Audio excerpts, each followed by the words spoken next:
Thank you, Mr. Speaker, sir. Mr. Speaker, sir, I'd like to give a bit more details in respect to the question that's been asked. The total budget support, Mr. Speaker, sir, from Australia has been $37.5 million, which is Fijian $59.2 million. Australian specific funding of $20 million Australian, which is $31.1 million, which is for social welfare support.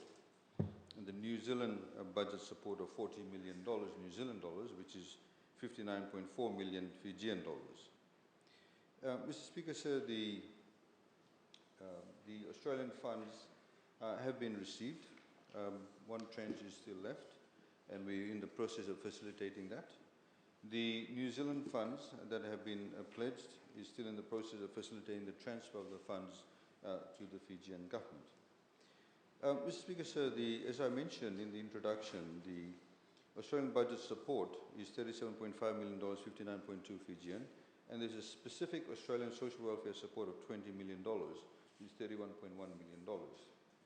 That $31.1 million, Mr. Speaker, sir, was received in December of 2020, and as has been agreed with the Australian government, will be targeted towards the financing of the following schemes under the Social Protection Network. Is Poverty Benefit Scheme, Care and Protection Allowance, and Disability Allowance, Mr. Speaker, sir. Mr. Speaker, sir, I think this question by the Honourable Member, and I see there's a subsequent question by her fellow parliamentarian, essentially demonstrates a fundamental lack of understanding of how government finances work and how actual budget support works. Mr. Speaker, sir, every year in the formulation of the budget, there is a deficit which has to be funded by borrowing. When a development partner provides budget support, they're helping us to fund existing programs announced in the budget. Mr. Speaker, sir, these grant funds will displace the loan funds that government would have had to borrow in order to fund the current programs. So when we announce in the budget a particular set of programs, we say that this will be the expenditure, this will be the revenue, and this is how we're going to fund the deficit and how much money we will borrow. And that's what Parliament approves, the amount of money that government will borrow. Government then actually, Mr. Speaker, sir, sometimes already has the lending sources already identified, and others they go into the market. For example, they may go and issue bonds, which institutions like FNPF, banks, insurance companies may actually then buy those bonds, which actually then funds the deficit. So if your development partner comes along, Mr. Speaker, sir, we then actually don't have to borrow as much as what we would have initially wanted to borrow. Because then you don't have to, because you've got this cash that's come in to stop you from borrowing. So that's what we fundamentally do when we get budget support. Mr. Speaker, sir, this essentially means the projected debt level at the end of financial year 2020-21 will be lower than expected. So our debt levels go lower because we are not going out and borrowing as much as we said we would, because this funding actually has come into the system. That means we don't actually have to borrow. So it's not like extra cash lying around. That's what they think. There may be times when the development partner chooses to ensure that a certain budget program is unaffected during the times of crisis, such as social welfare support of Australian $20 million. Or they may stipulate sometimes, and this is you have some development partners, what they do when they say we'll give you budget support, they may say, look, we're going to give you, say, $60 million hypothetically, but can you please ensure that out of the $60 million, $20 million goes specifically to fund a particular program, which is already fine because we've already got that allocated in our budget, and we direct those funds specifically for that. The rest of the money, Mr. Speaker, sir, we then utilize to, for example, not borrow for different projects or different funding requirements as and when we feel like it, as long as those funds are utilized. So I think there's a lot of misunderstanding about it, and I think, again, unfortunately, there's some people in this chamber who are very good advocates in social media of misinformation, and they go around spreading this information. Absolutely no understanding of basic finance. And I'm surprised actually that Honorable Gerengari Tambua has actually asked this question when the leader of a party should actually know better. And this essentially is tantamount to grandstanding. Mr. Speaker, sir, it is equally important to know that numerous dialogues and discussions are held at officials level and at ministerial level with development partners before a consensus is reached on how the funding may be utilized. Thereafter is a dedicated practice of good governance and good financial management. The Fijian government provides regular reports to development partners indicating how funds have been used and to give assurance that funds are being utilized as agreed with the development partners.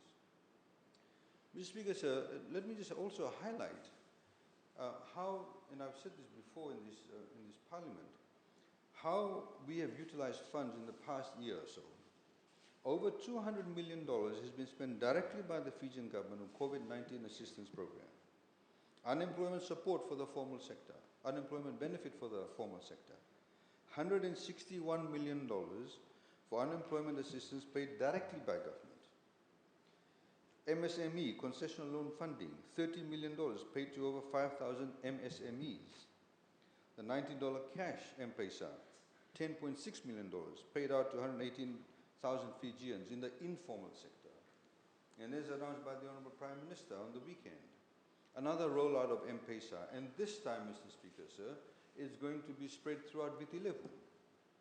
Why throughout Viti Levu? It's because, Mr. Speaker, sir, there are many people who also get affected even though they may not be specifically in the containment areas. So whilst Nandi and Lotoka was locked down, there's a lot of people in Ba who actually have a source of income or living from Lotoka. They travel every day to go and work in Lotoka. There are people who sell their root crops and vegetables, etc. in the Lotoka market. Similarly, there are people from Singatoka who go to Nandi. There are people who live in Navua who actually work in Suva, but they cannot go. There are people who do business and trade or, small micro businesses.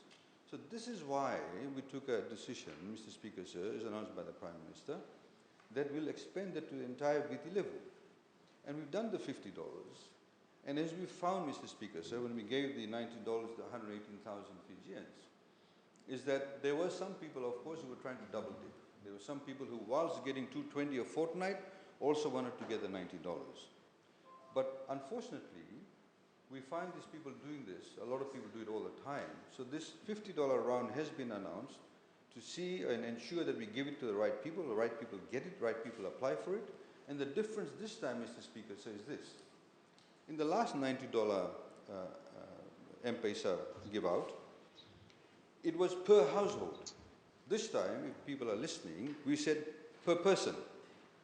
So you could actually have 5 people in one home applying for the $50, and they would be entitled to get it because they are 5 adults or they will have large families. So again, we've been trying to fine-tune it to ensure when you actually restrict it to only one household for $90, you could have one household with only 2 people, or you could have one household with 10 people or 15 people. So we've tried to expand it. That's why the amount's been reduced slightly, but it gives the opportunity for every single Fijian in Viti Levu who's been affected, currently does not get any other form of assistance to be able to apply for this $50. So again, Mr. Speaker, so I think, I've said this before in respect of the various assistance we've given, and I think the Honourable Member's question is perhaps premised on the false understanding that, the money is lying around and therefore there's this additional $160 million free money that we're going to simply give out. Thank you.